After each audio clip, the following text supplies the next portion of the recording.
what actually happens when someone says yes? Is it logic? Is it persuasion? Maybe it's something even deeper than that. So today we're going to talk with the man that's negotiated over $1 billion. Yes, you heard me, $1 billion in real estate sales. And he has spent decades studying the quiet psychology behind the moments that people make these really big decisions. Today's guest is John Palumbo, and he's an international speaker, a best-selling author of 15 books he's written. Oh my gosh, I can't imagine 15. And he is what is called the architect of yes. And we're going to learn a little bit about that as well today. So he has, like I said, he has studied for 3 decades the psychology behind connection, behind persuasion, and those subtle little moments when things shift in someone's decision making. So John Palumbo has had his insights in the Wall Street Journal, and he has won from the housing industry the National Association of Home Builders the Lifetime Achievement Award. That's a really big deal. So today I want to say welcome, John. I'm so glad you're here today. I can't wait to dive in. My pleasure. I listened to all that introduction and I kind of scratched my head going, oh my gosh, what do you say to that? You say, yeah, that's me. I did all that because you have Been there, done that, right? been there, done that, got that shirt. That's right. And I want our audience to know that I'm so honored to have him today because he has told me that he's tuning in today with this all the way from Morocco. So I'm excited about that. That is pretty cool. So I've had them from London, England before, but Morocco, no. So thank you for joining us today. So I'm curious, just like everyone else, I'm fascinated with your career and how you've negotiated over $1 billion in real estate transactions, which means you've had the front row seats to some pretty big decision makers. So when you look back at those deals, John, what did you learn about the people who actually make those decisions? I think the easiest thing to look back on, which is really what I've spent most of my career on, is looking backwards to see what has thrusted me forward. But the decisions, when yes occur, it's really a long time earlier than when the answer comes out of their mouth. The decision was made way, way before the answer came out. And oftentimes we think that we reach a pinnacle, we reach a point in which they just will say yes.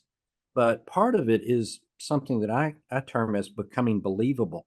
Until you become believable, you're never going to get a yes. And there's a lot of sequence that goes on in what seems like simple conversation, simple meetings, and simply before you even meet somebody, there's so many mechanics that go into place.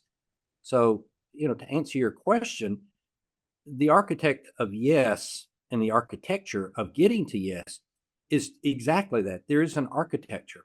Unless you just want to go around in life and be led around like little lambs being led to slaughter, to take charge, you have to realize that there is an architecture that brings people to the point of agreement with you. Plain and simple. How does that begin? How does that architecture even begin? Part of becoming believable is just the aura that you have when you're meeting people. Let me give you an example. I think you know that I do lectures and speaking, and I speak at large conferences. And afterwards, I'll have someone come up to me and they'll say, "Can you come and talk with our team?" And I'll say, "I'll be glad to." And they say, "We would love to get you in there so that you could help them become better negotiators. Our team is really good at sales, but we need them to be better at negotiating." Ah. And my answer is always this: "I'm sorry, I can't help you." And they go, "Why not?" I said, "Because I don't teach negotiating." And they look at me and they go, "Well, I thought," and I said, "I know what you thought, but I teach unnegotiating skills." And that typically causes them to say, "I don't understand." I said, "Well, let me ask you a question. Would you rather your people and your sales team learn how to be better negotiators, or where that they can negotiate with their clients, or would you rather them influence their way of thinking in order to help them persuade them to spend their money with you?" And they'll think for a moment and they'll go, "Well, isn't it kind of the same?" No, it's not. Negotiating and influence and persuasion are two different things. I have a question about that. Yes. So with the influence, is it getting them to come to a decision as if it was their idea in the first place? Yes. In simple answer. I mean, what's the biggest word in society today that people want to become? Influencers. Oh, But yeah. what they don't realize is an influencer is only half of the equation. So you hear all these people that I'm an influencer or this person is an influencer. That means they want to change the way people see something. But really, it's the persuaders of the world are the ones that pull the trigger, so to speak, and cause action to happen. So once again, the skills that I write about, talk about, are influence and persuasion. What we want to do in essence is influence their way of thinking, influencers, in order to persuade them to spend their money with us.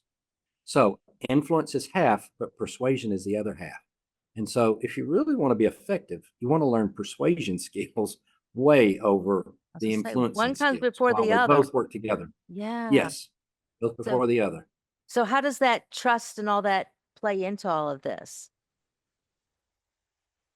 Trust has to be established. And sometimes I've read books and listened to lectures that talk about how it takes a long time, but trust can be established quick. Just a moment ago, I was about to share, and I kind of went off track even for myself. They'll ask me, they say, well, what will you come in and teach us? And I'll say, just one thing. And they'll say, well, what do you mean? I said, I'm just going to be able to help your team with one thing, one word, and that is confidence. And sometimes people look at me and go, confidence, that's it? And I go, believe me, whatever time we spend together, all you basically need to be a better communicator is more confidence. And the more confidence you have, the better communicator you become. The better communicator you become, the more easily it is for you to become believable. We don't realize, and a lot of times people don't realize how becoming believable has everything to do with the confidence that you carry with you. And it's as simple as it gets. So, in answering your question from a moment ago, what brings on that believability? It's one word: confidence. And I'll tell you where I got that word from.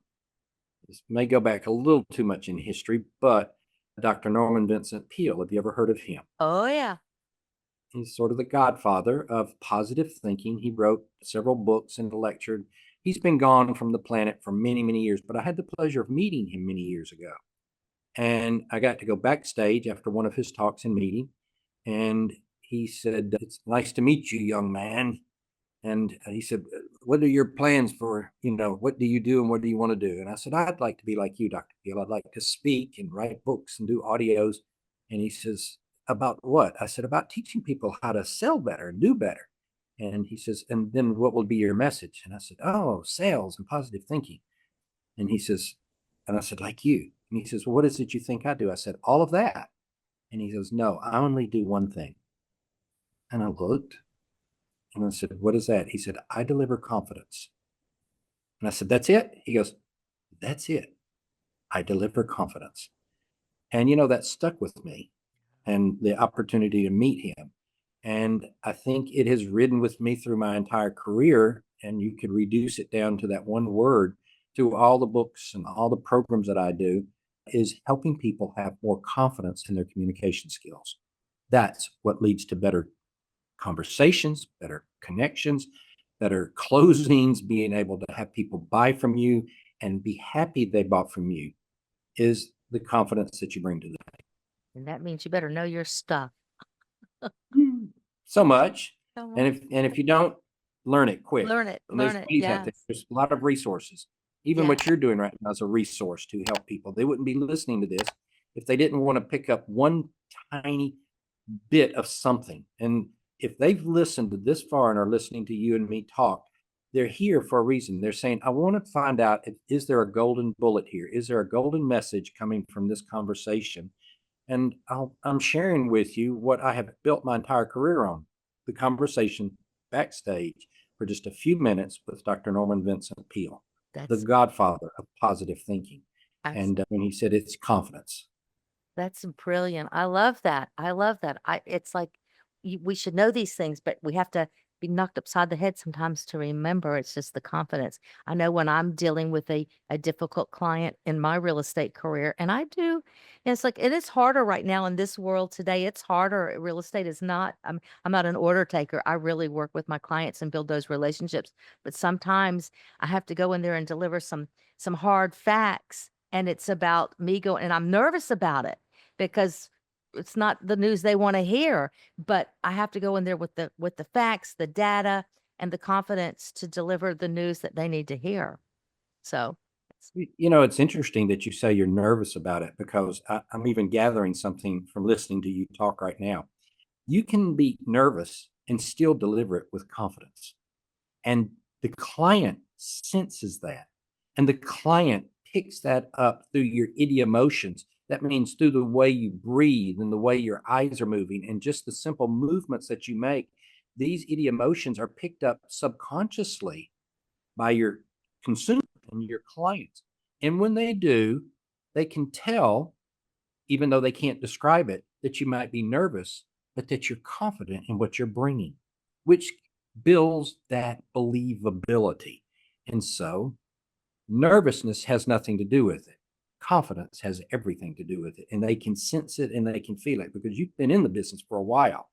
And regardless of what your message is, you deliver it with confidence. And you just said that. And there's your success right there. yes, yes, that's great. So, you can go in there with all the confidence and you have all the knowledge to deliver your message with confidence. What part does emotion play into all of this? Emotions of the customers or the emotions of you or the viewers. Either one. It's just when someone's making a decision, not necessarily the person who's delivering the message, but the person who you're you have the client. How does their emotion play into their decisions? Their emotions play a big part of all decisions. And there's a part of the decision making process that comes available to all of us if we know how to see it. Each client and each customer will give us exactly the keys that are necessary to unlock the invisible doors of decision because each consumer will go through different portals in order to reach a decision. Even those people who tend to procrastinate can be convinced that now's the time to move when the doors are unlocked properly. And this is nothing more than architecture of decision making. And so when you're dealing with a customer, their emotions can play such a big part. And there is the observation of the person who's doing the communicating that it may not be time to try to push or put a deal together. And sometimes the simplicity of realizing that will bring a better deal to you or help the deal when it comes together by not thinking, I'm here, I'm now, I've got to put it together. You have to sense their emotions. You have to sense what's going on with them. And you have to be cognitive and aware of it at all times. And sometimes now is not the right time. It is okay to not close a transaction or try to close a transaction when the timing is not right. And I tell this to agents all the time. Hey, sometimes you've got to be able to know when it's right and when it's not. Yes. Now, on that same note, let me just say this. Don't use that as an excuse. And a lot of agents will say, here's my card, get back with me. I just didn't want to push them. I didn't feel like they were ready just yet. If they want it, they'll get back with me. Now, that's a totally different ideology. That's them copping out and not doing what they need to do. But knowing when the customer is emotionally not ready is a totally different track to go down. Yes, exactly. You've got to be able to read them. I've got one right now. I know they're not ready, but we stay in touch. I follow up. I'm Liz. I know when the time will be right, probably in about 2 weeks. But it's been a long Well, process. It's been a process. yes, exactly. There is a process there, but a lot of times salespeople will use that process to let them mentally escape why they didn't close a transaction. Most of the time, when a person says, they're interested and they're wanting to do something, it's the salesperson's fault. If there's one line that I hate hearing it's not just real estate, but it's in many businesses, that buyers are liars and buyers are not liars. It's the salespeople who don't have the confidence to close the transaction. Because when a person is close and when they are ready, they need help crossing that line or crossing the chasm, so to speak. Mhm. And good salespeople do that. Poor salespeople let them escape and go home because they say they want to think about it, they want to pray on it, they want to sleep on it, or any of these other things. And the salespeople go, I understand. When in reality, closing is nothing more than taking all the information they've already given you in the decision making equations and helping them come to a better conclusion now. And really, it's called accelerating the homebuyer's habit, is all we're doing. There's no tricks, there's no maneuvering, there's no manipulation that causes someone to shift and all of a sudden spend 300, 400, 500, $800,000 because you had some trick phrasing to give.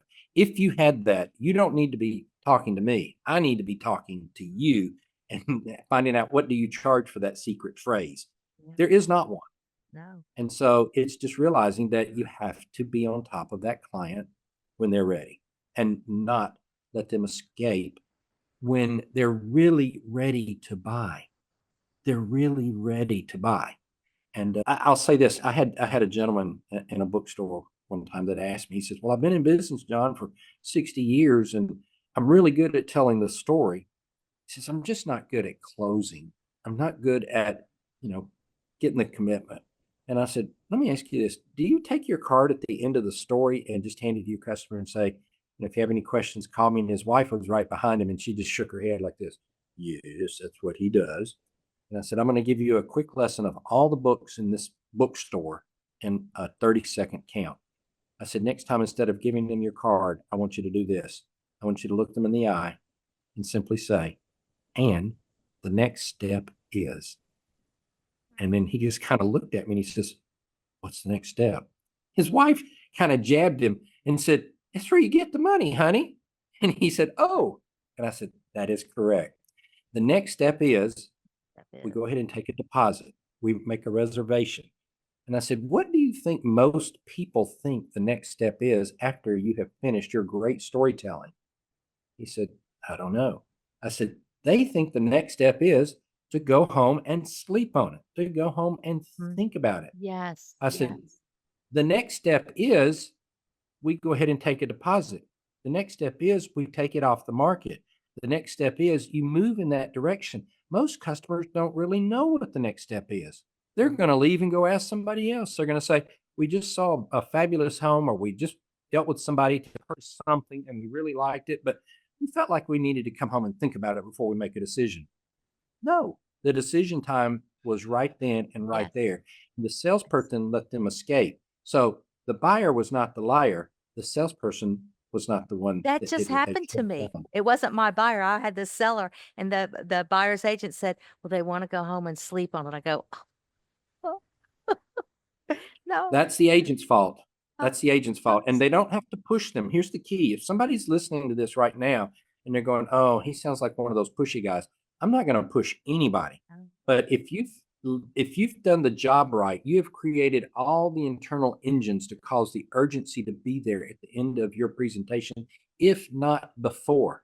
Malcolm Gladwell wrote a great book called The Tipping Point. I don't know if you've ever read it, but it I've talks heard of about that book. all the I've moves heard of and that all book. the actions that we take that get us right to the tipping point where they're ready to make a decision, and how so many people abandon right at the tipping point, the moment that it needs to be there.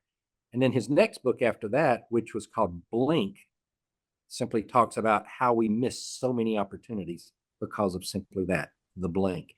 And Mm. so my ideology is not just built on those two books, but those are two great books that help us get to and achieve yes quickly and more often.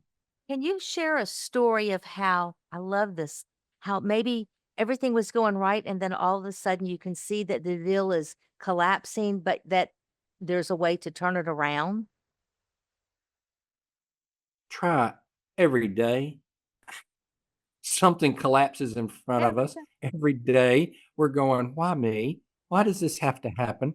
What have I done to the universe to cause this to happen?" And this just goes back to one simple ideology of being in control of where you are and what you're doing. But is there any one specific deal? I guess if I thought about it, I could find them, but I have them happen all the time. But I'm like everybody else. They have them happen all the time too. And we also have those days that everything just seems to fall in place, to fall in Yeah. place, fall in Love those place. days. That's the day you go to put the toothpaste on your toothbrush and it lands perfectly. It doesn't fall in the sink and you have to do another string across the brush. And from that moment forward, everything seems to be clicking the rest of the day. And you're Funny. thinking, wow. And then we have the other days that literally from the moment we start, it doesn't seem like anything is going to happen. So while there's not a one specific transaction that I can think of, I can tell you that it happens all the time. Sure And does. the reason the ones completely collapse is because the people are really not in charge and confident with where they see things going. I just say they're not the MacGyvers of the business. I don't know if you Yeah. remember the TV show MacGyver, but no matter where he was, what imprisonment he had, no matter what jam he got into, he had a way out because he was constantly thinking and he was always surrounded by the people that said, we're doomed. We're going to die. It's over for us. And you go, wait a minute. I've got one more idea. And, that was the salvation of that show was that he always had one more idea that he was going to project in order to get them out of the collapse of whatever had happened in that episode. And so, we face all of those every day. All of us do.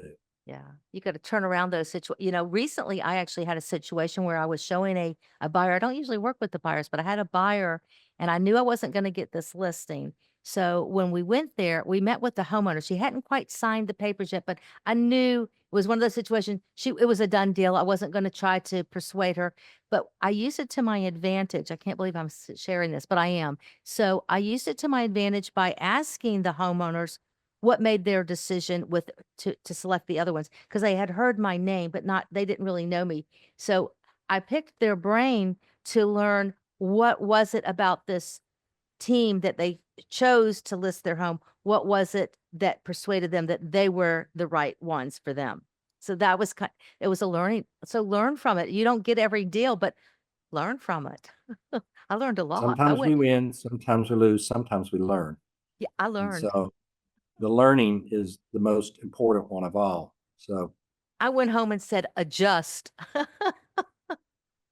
D well, for me, every situation as a writer, I guess as I've gotten older, every situation turns into I can write an article about that. I can see an Yes. insight to that. And there are things that I just didn't see years ago that I see now. The outcomes can be completely different when they're handled properly. And I run into it every day. I had to book some hotel reservations just the other day, and the customer service rep who was working with me online, he says, "Well, I'm not able to book that room." And he says, "But hold on just a second." And he comes back and he goes, "I think I've got it. I just did a workaround." And as I was talking to him, I said, "You know what? It's nice to finally meet a human in the loop here." And he said, Yeah. "Pardon me?" I said, "Because that's the kind of people I like to deal with, human in the loops." And he didn't quite understand it. I said, "Well, anybody could have said just a moment ago, 'I'm sorry, the computer won't let me do that.' And I would have been out of my room and I would not have gotten what I needed, how I needed, and where I wanted to go." And I said, "Instead, you took just a moment to, I'm going to say, hack the system." He says, "Yeah, that's a good description." And he Uh-huh. says, "Sometimes you just kind of got to do that to get where you need to go. The computers and all this just don't let you do certain things." Yeah. And I said, "Believe me, I know exactly what you're talking about." So becoming the human in the loop is really the key ideology today for me. And that's where I want to be with anybody that I'm talking with, whether it's on the phone, in an email, or on a stage, or even in a live situation where I'm working with somebody one on one.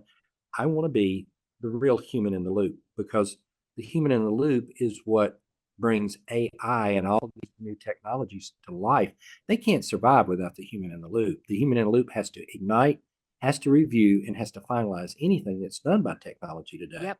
It Yep. still requires a human. Yes. So, Yes. AI.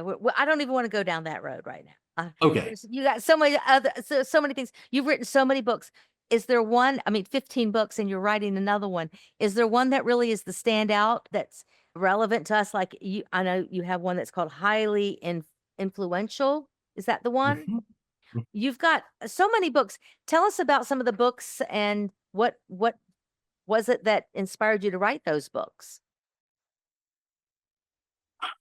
Every book has a story about how it was born and how that book was birthed into the world, so to speak.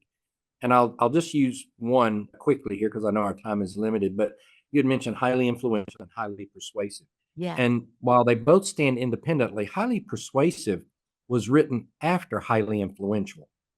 Okay. And I was talking with my daughter one day, and something came up, and I asked her clearly. I said, "You know what it is Dad does?" And she goes, "Yeah, Dad. You go into companies and you talk to them and you give them your opinion on stuff, and then they pay you." And I said, "Well, that's kind of on target, but not totally." And she goes, "So what's the difference?" And I said, "Well, first of all, they don't pay me for my opinion because nobody wants my opinion. Do you know why?" And she goes, "No." I said, "Because they have their own opinion, and I'm not here to change their opinion." And I said, "Now, what they pay me for is my perspective."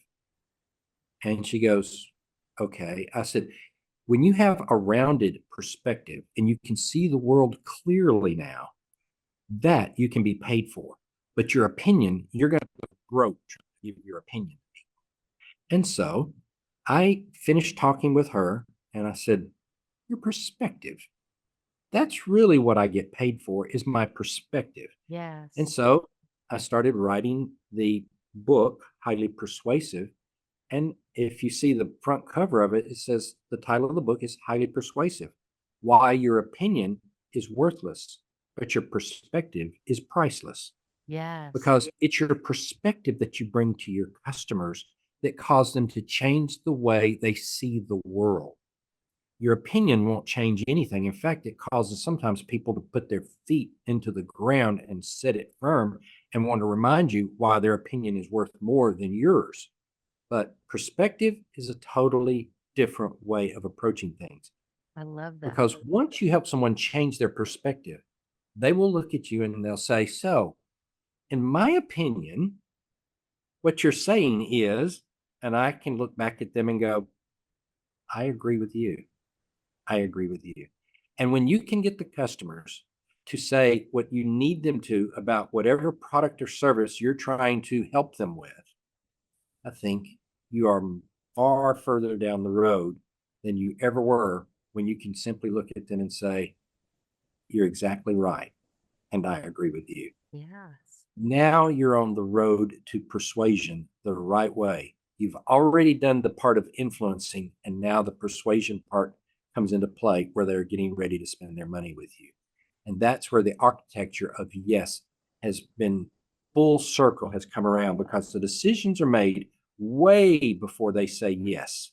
It's Mm. just like when a couple gets married, the marriage is the yes, but the decision was made months and sometimes years earlier to do it. It wasn't until that momentous day that they exchange vows does the yes finally take effect. And in the real world, it's the same thing.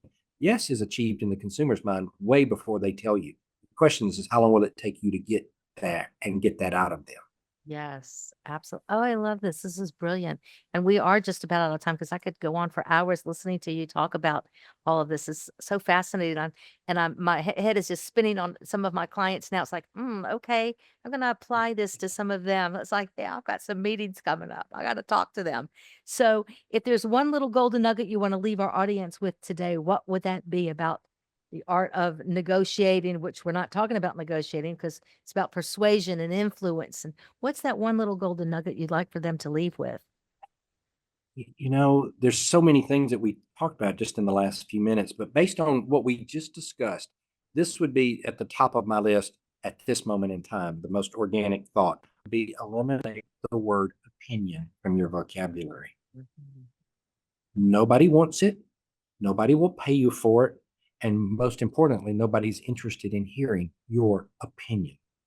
Now, if you can help them see the world through a different lens and a different perspective, now you're going somewhere. And that doesn't mean you change the word from opinion to perspective. And I've seen people do that. They'll say, "Oh, I heard your lecture on perspective and influence and persuasion. And now I say to my customers, well, in my perspective, I think we should blah, blah, blah." Well, you haven't done anything. You've just changed the word semantics here.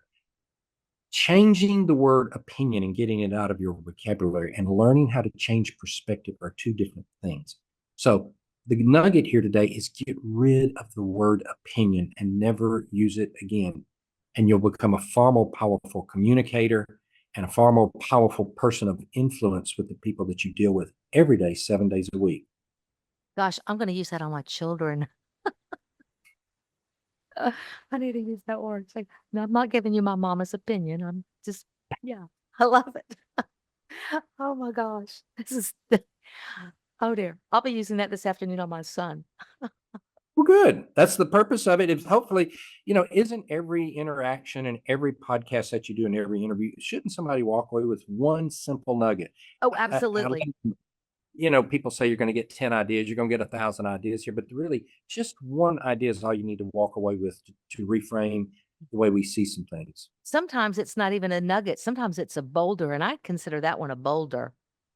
Good. I Good. do. It's like, okay, everybody, you're listening. There is no such word as opinion anymore. We're wiping that one from the vocabulary. I will be There you go. getting rid of There that you one. go. So I have a couple more questions. One is, if our audience would like to connect with you, how can they find you? Where are they going to get in connection with you?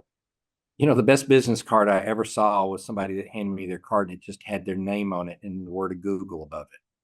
And so then I said, no phone number, no address. And they said, it's all right there. You can Google me and find me. But John Palumbo, PALUMBO.com. It's as simple as that. That's the way people find us today. That's the new phone directory. So you can Google me or you can just look me up. It's very easy. JohnPalumbo.com. Very good. I always like, and don't forget, you can go to LinkedIn. There you go. So Link. I have one final question. It is my signature question. I ask every single person because we are all about connections, success through connections.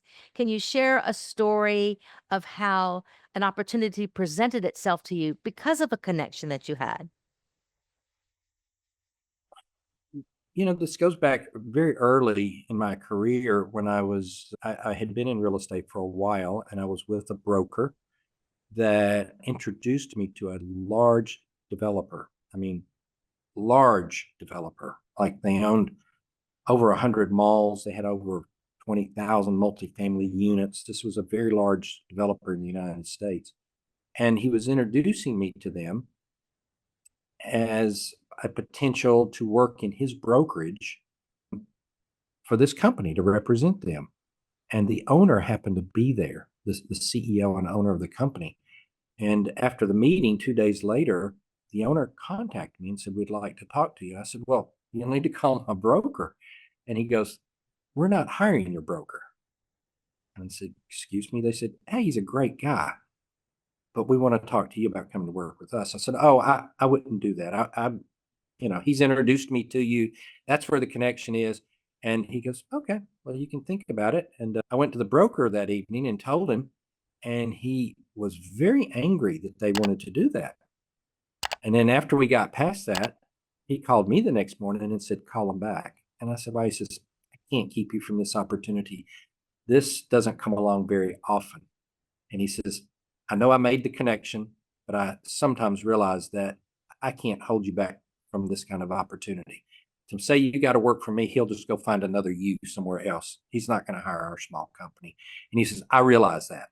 That one connection, that one moment that I got to meet those individuals and they brought me on board with them, this major developer changed my career and my life, and I ended up working with them for well over 20 years, heading up their multifamily division, high-rise luxury and multifamily developments all over the southeastern United States. And it was a huge career move. But that connection, that moment, those few minutes that I had with them changed my life.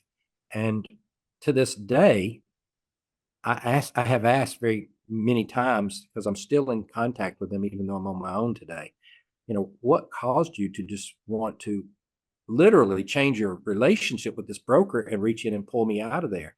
He said, your confidence. He said, this, the few minutes that we had with you, the confidence that you had was just something we did not see. And you got to remember, I was a pretty young guy at that point, like 25 years old. So that was extremely young for them. But he said that we just didn't see that in even people that had been with us 10, 20, and 30 years. He said, I never saw that in people. And he said, so that's the reason I reached out to you. So that connection, those just moments, that I had with those people changed my career and changed my life. And it goes back to what we started with. The first thing that we discussed was the one thing you want to carry in your hip pocket at all times is just that confidence in dealing with people and communicating with them. That's brilliant. All that full circle back to confidence. That's so good. That's so good. Thank you, John, so much for being with us today. I hope everyone here has enjoyed this conversation with John Palumbo. I know I certainly have. And don't forget to hit subscribe or follow wherever you are so you never miss a single episode because we release one every single week. I'm Zelda Greenberg. I am your host of Success Through Connections.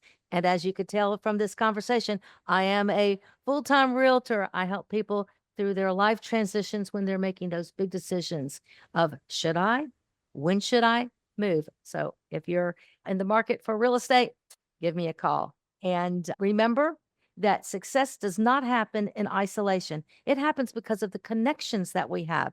Connections are today's currency and they are today's power move. So keep making those connections. And I'll see you next week with a new episode of Success Through Connections.